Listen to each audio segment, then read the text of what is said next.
Hey everyone, and thank you for joining us. Today, we're traveling back to 16th century Mexico, just a few decades after the arrival of the Spanish. We're meeting a humble indigenous man whose encounter with heaven would change the spiritual landscape of an entire continent. This is the incredible journey of Saint Juan Diego. Born as Cuauhtlacotzin, or the Talking Eagle, Juan Diego was a simple farmer and mat weaver from the Chichamca people. He was a recent convert to Christianity, a man of deep faith, and in 1531 he was 57 years old.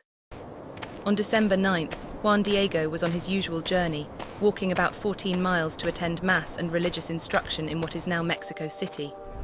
As he passed by Tepeyac Hill, a barren, rocky place, he suddenly heard the most beautiful music, like a chorus of celestial birds. Then he heard a gentle voice calling his name, Juanito, Juan Diguito. He climbed the hill and found a young, radiant woman standing there, surrounded by light, dressed like an Aztec princess.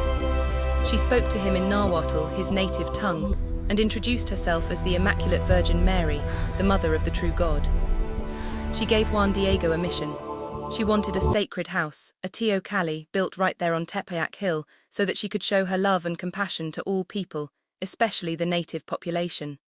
She told him, "Go now to the bishop's house in Mexico and tell him all that you have seen and heard." Imagine the weight of that request. A humble, elderly farmer, standing before one of the most powerful figures in New Spain, delivering a message from a heavenly queen.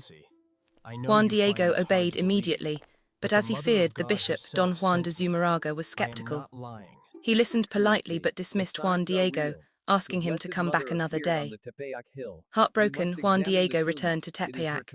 He told the Virgin, "My lady, please send someone important, someone famous and respected.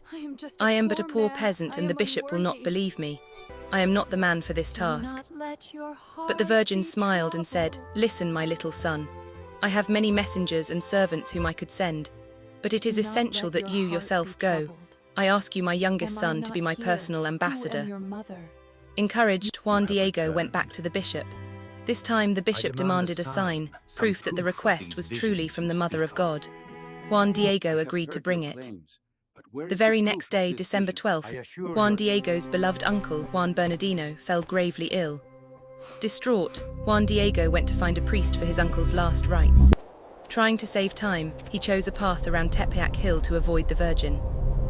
But the Virgin intercepted him. She assured him that his uncle was already healed, and then she told him to climb to the top of the frozen, rocky hill and gather the flowers he found there. Juan Diego knew nothing grew on that desolate, cold summit in December, but he obeyed. When he reached the top, the miracle unfolded. A burst of magnificent, fragrant Castilian roses, flowers not native to Mexico, were blooming in the wintry cold.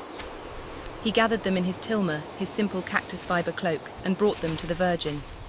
She carefully arranged the roses herself, tied the corner of his cloak and sent him back to the bishop, saying, "Here is the sign you will deliver." Juan Diego rushed to the bishop's house.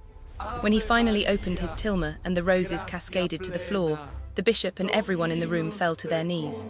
Because on the rough, woven fabric of Juan Diego's cloak, the impossible had happened.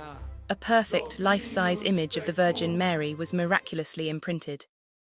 This image, now known as Our Lady of Guadalupe, was a sign that spoke directly to the indigenous people, filled with symbols they understood. It was the moment two worlds merged, sparking an immense spiritual revival across Mexico.